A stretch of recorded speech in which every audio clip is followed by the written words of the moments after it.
Jumpa lagi, kini saya akan mengenalkan kepada kamu konsep dari usaha dan energi. Kedua kata ini mungkin keduanya sudah sering kamu gunakan dalam keseharian, dan kamu sudah punya semacam pemahaman tentang mereka. Tapi itu tidak dalam konteks fisika. Usaha, apakah usaha itu? Usaha adalah seperti saat kamu melakukan sesuatu. Kamu pergi kerja mencari nafkah. Dalam fisika, usaha adalah saya akan gunakan banyak kata yang saling berkaitan dalam definisinya. Kita mulai melakukan perhitungan, kamu akan punya sedikit gambaran tentang keduanya. Jadi usaha adalah energi yang ditransfer oleh gaya. Saya akan tuliskan energi yang ditransfer. Saya dapatkan ini dari Wikipedia karena saya ingin definisi yang baik dan cukup menggambarkan energi yang ditransfer oleh sebuah gaya. Itu definisi yang baik menurut saya. Kamu mungkin bertanya, iya, saya tahu gaya. Gaya adalah massa kali percepatan. Tapi apa itu energi? Saya cari di Wikipedia dan saya temukan ini. Ini adalah konsep yang kita gunakan. Gerakan, gaya, dan usaha, dan lainnya. Namun mereka semua tidaklah berdiri sendiri. Mereka saling berhubungan. Wikipedia mengartikan energi adalah kemampuan untuk melakukan usaha. Jadi mereka saling mendefinisikan kemampuan untuk melakukan usaha. Inilah definisi yang terbaik menurut saya. Tapi hanya dengan kata-kata saja itu tidak memberi kejelasan yang cukup. Jadi saya akan menjelaskan dengan perhitungan. Semoga kamu dapat gambaran dari itu. Pengertian usaha dalam ilmu mekanika,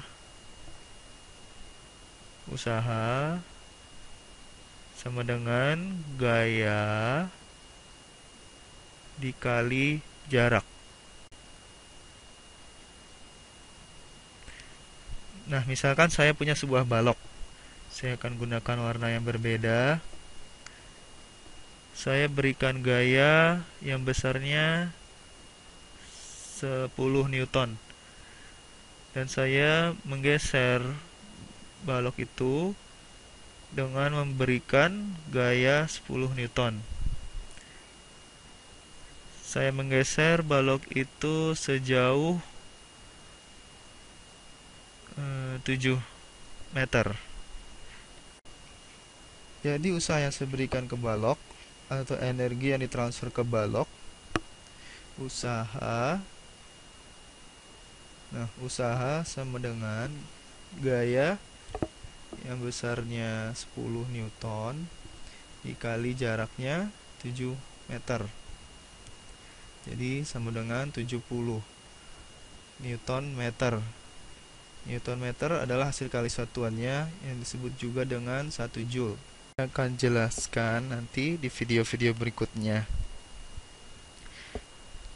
Nah, Joule adalah satuan dari usaha dan juga satuan dari energi. Dan mereka bisa saling berpindah karena sesuai definisi di Wikipedia, usaha adalah energi yang dipindahkan oleh gaya dan energi adalah kemampuan untuk melakukan usaha. Nah, saya akan tinggalkan definisi yang saling menjelaskan ini sekarang. Tapi nanti akan kita gunakan lagi untuk memahami tipe usaha apa yang bisa kita lakukan. Lalu jenis energi yang mana yang kita transfer ke sebuah benda saat kita melakukan usaha. Coba saya berikan contohnya. Nah, katakanlah saya punya sebuah balok.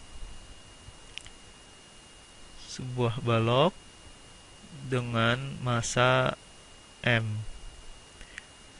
Jadi saya punya balok dengan massa M dan dia dalam kondisi diam. Lalu saya berikan gaya.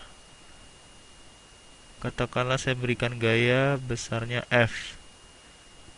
Pada jarak yang mungkin kamu sudah tebak. Pada jarak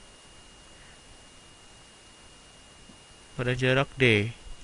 Jadi saya mendorong balok ini dengan gaya F pada jarak D.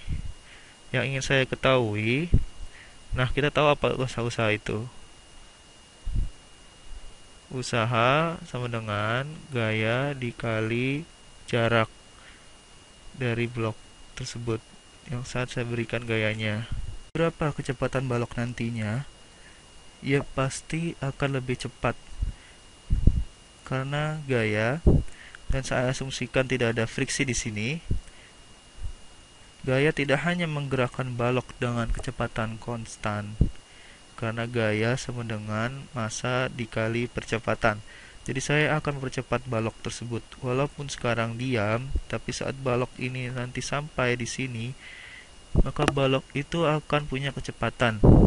Kita belum tahu sekarang, karena semuanya masih berubah variabel dan kita tidak menggunakan angka. Dari tahu kecepatan. Jika kamu ingat persamaan kinematik dan jika kamu tidak, kamu perlu melihat video-video sebelumnya. Ada berbagai video tentang gerakan parabola dan kinematika. Kita tahu bahwa saat kita mempercepat sebuah benda pada jarak tertentu, maka kecepatan akhirnya, saya akan ganti warna, kecepatan akhirnya kuadrat sama dengan kecepatan awal kuadrat ditambah 2 dikali kecepatan dan jaraknya. Kita sudah buktikan sebelumnya, jadi saya tidak akan mengulanginya lagi. Soal ini, berapakah kecepatan awalnya? Nah, kecepatan awalnya adalah 0. Betul? Jadi persamaan menjadi VF kuadrat sama dengan 2 kali kecepatan dikali jarak. Nah, sekarang kita bisa ganti variabel percepatan dengan gaya dan massa, bukan? Karena percepatan adalah, nah, jika gaya sama dengan massa dikali percepatan, maka percepatan adalah sama dengan gaya dibagi massa.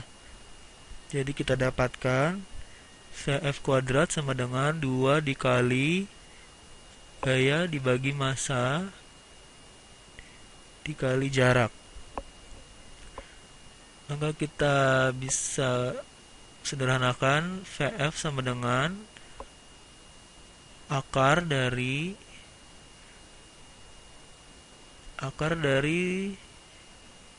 2 dikali gaya dibagi dikali jarak dibagi massa. Ada yang menarik dari yang sudah kita lakukan. Apakah kamu memperhatikan sesuatu yang mirip dengan usaha? Nah, lihatlah. Kamu punya gaya dikali jarak di sini. Dan gaya kali jarak di sini. Mari kita turunkan persamaan yang tadi. Jika kita tahu berapa besar kecepatan suatu benda, jika kita bisa tahu berapa besar usaha yang dibutuhkan untuk menggerakkan suatu sistem untuk mencapai kecepatan itu, kita tinggal mengganti F gaya dikali jarak dengan usaha. Karena usaha adalah gaya dikali jarak. Langsung kita masuk persamaan ini. Maka kita dapatkan Vf kuadrat sama dengan 2 dikali gaya dikali jarak sama dengan usaha. Maka 2 dikali usaha dibagi dengan M massa. Kita kalikan kedua sisi dengan massa, maka kamu dapatkan M dikali V. Nah, saya akan hapuskan notasi F di sini karena kecepatan awalnya kita tahu adalah 0. Maka M kali V kuadrat sama dengan 2 dikali W. Kita kalikan keduanya dengan 2, maka dapat usaha sama dengan massa dikali V kuadrat dibagi 2. Tujuannya ini adalah dalam joule.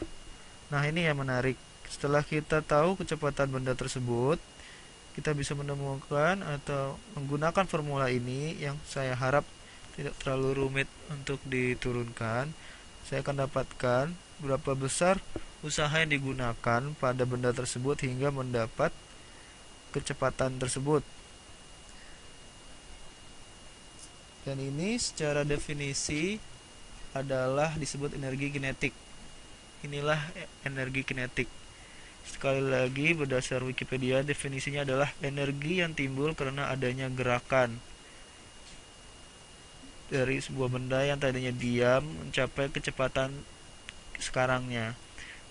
Nah, waktunya video sedikit lagi, saya akan tinggalkan kamu formula ini, bahwa energi kinetik adalah massa dikali kecepatan kuadrat dibagi 2. Itu adalah formula yang sudah banyak dikenal. Maka saya tinggalkan kamu dengan itu, yang merupakan salah satu bentuk energi. Pada video berikutnya, saya akan tunjukkan bentuk energi lainnya. Lalu saya akan kenalkan hukum kekekalan energi. Nah, nantinya akan semakin menarik. Bagaimana kita lihat dari satu bentuk energi berpindah menjadi bentuk energi lainnya. Nah, sampai jumpa.